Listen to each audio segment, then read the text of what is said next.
Well, we didn't have a very successful hunt, did we, Noah? Nope. Nothing out there today. Not a thing. But we do have some corned beef brisket we could get cooked up over here. We're going to have to build us a fire and get us a pot of corned beef going the historic way. Mm-hmm. Did you bring your flint and steel? Right there. That'll probably do.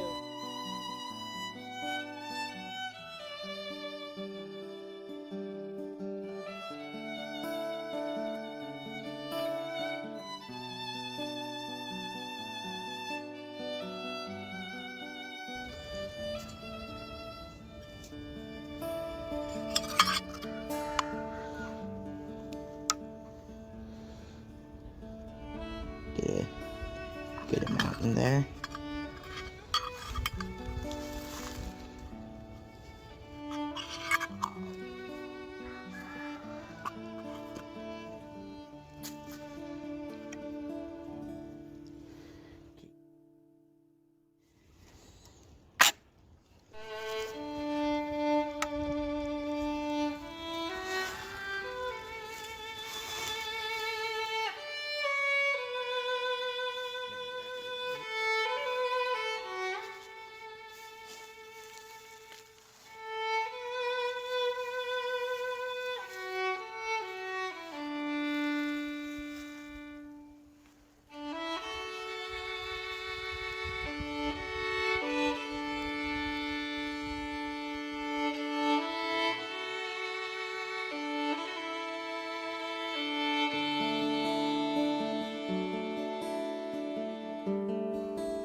Okay, so we got our fire going here. Got our guns tucked up over here, powder horns way away, but what we're going to do is we're going to cook some corned beef. This is 2 points of corned beef brisket here, and you might say that doesn't look very pink. Well, usually they're more pink when they come from the store because they're salted. And what I did was, when I cook one like this, I tend to soak it in water for 24 hours and dump the water about 3 times, and that pulls some of the salt out, because corned beef, people think you're going to boil it. That's the way it's kind of designed to be cooked, and when you boil it, it gets some of that salt out. And if you just, we're not boiling here, we're doing a little bit of braising, but if you just cook it with the water where you've poured all the salt out of it, you will have a lot better tasting beef, in my opinion. But we don't have much of a way to cook here because we need a tripod. So Noah's going to go out there and cut us a tripod, get it ready to go, and we'll hang this pot. And we will get some potatoes going in here, and we will have some cast iron corned beef, and we'll talk a little bit more about it while we're doing it.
These out and put them on the bottom of the pan.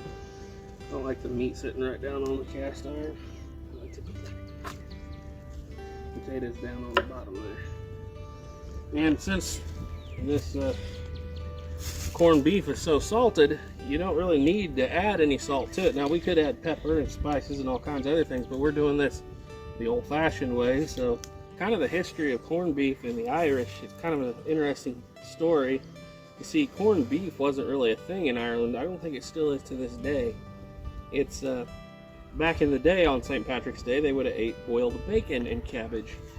And well, when the potato famines come along in the 1830s, 40s, and 50s, and they all start coming to America, well, it turns out in the 1860s and 70s, there's actually more beef available to them in New York than there is in other places where the Irish are settling. More beef available to them than there is pork, and they're not very well off to do, obviously getting right off the boat coming out of a famine. So they get the cut of beef that's the cheapest at the time, which is the brisket. Now, that's not the same case today. Today, because of barbecue, the brisket's one of the most expensive cuts of beef, but back then they would do that. And there was a Eastern European tradition actually of corning, which corning has nothing to do with corn. Corning is just the granulations of the salt used in the brine. And back in the 1800s, it was used as a method of preservation for the meat. And you could make meat last a lot longer. People have been using salt for a cure for thousands of years for meat to make it last longer. But in the 1800s and so on, they kind of discovered the brining process, which gives it that pink color. And that became the food of the poor, basically, not necessarily just the Irish, a corned beef brisket. And so that's kind of the story of it. Yeah, it's not necessarily an Irish thing, but it's an Irish American thing, and I always find that very interesting, and it's one of my favorite cuts of meat too. So anyway, we just got this thing going. Should be done here in about 2.5 hours. When cooking in iron, cast iron like this down here, it really does heat up. It holds the heat, the lid. It kind of works like almost like a pressure cooker. Whereas on an open fire, this might take a really long time to get what you need done, or even in a smoker, you know, you'll be smoking something like that for 12 hours. Whereas in a good, well, this is a Dutch oven here, or cast iron, you can get this done in about 2 hours. It's maybe 3. We'll check in on it. But we need to go out here and have us some fun, because there's not a lot left to do here around camp, so I think it's time for Noah and I to go do some shooting.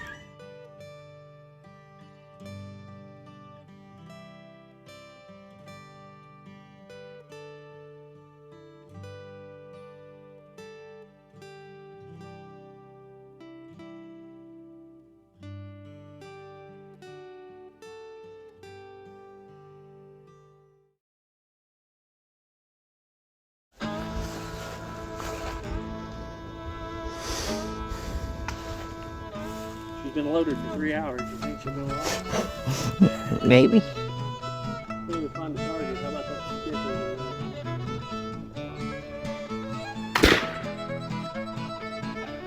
I think we hit it.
I think you hit it.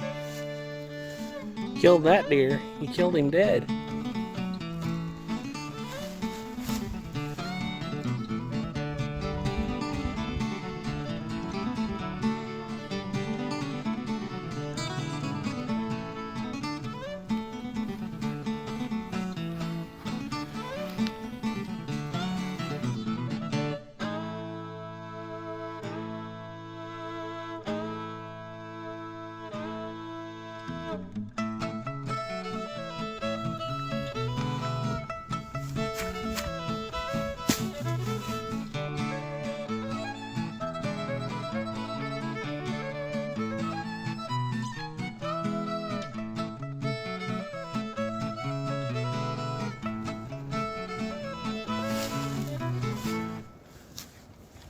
Noah's an old wasp nest shooter from way back.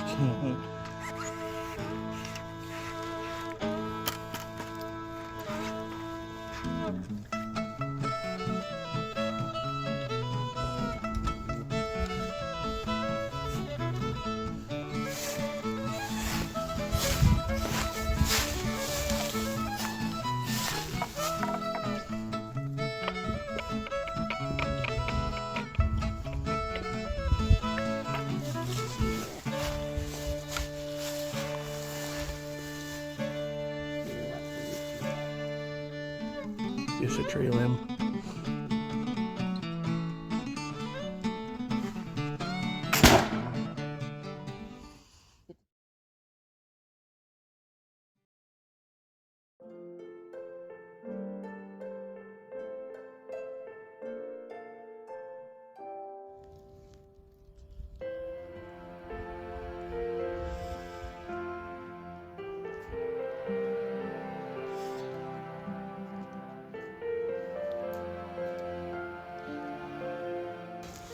Custom made? Custom made, yeah. Pretty nice knife. I made a nice sheath for it. You got a sheath here? It hung up on there? Oh yeah, that's made out of rawhide with tacks, isn't Yep. it? Yeah, rawhide. Very nicely done.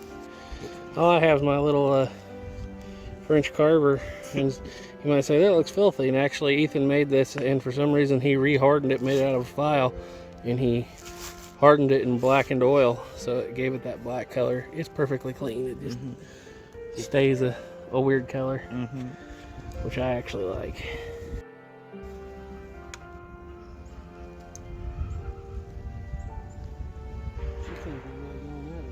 Mm-hmm. See if I can hit the same shot.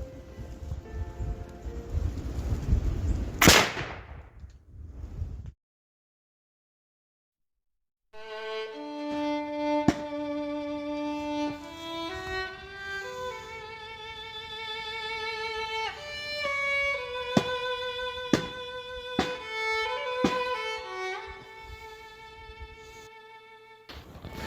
right, so we've been going for just over 2 hours. Thought this would be a good time to break her off and see what we're dealing with. Ooh, yeah. Boy, howdy, I don't know if it gets much better than that. As you can see, I decided to go ahead and put the spices that came with it in it. I don't have a fork to fork test it, but it's getting there.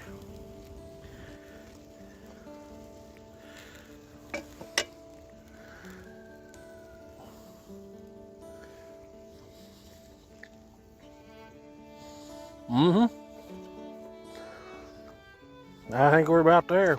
I'm gonna let it go for about maybe another hour, just sitting on there, kind of simmering. The fire is kind of dying down. Things are cooling off. Pretty good.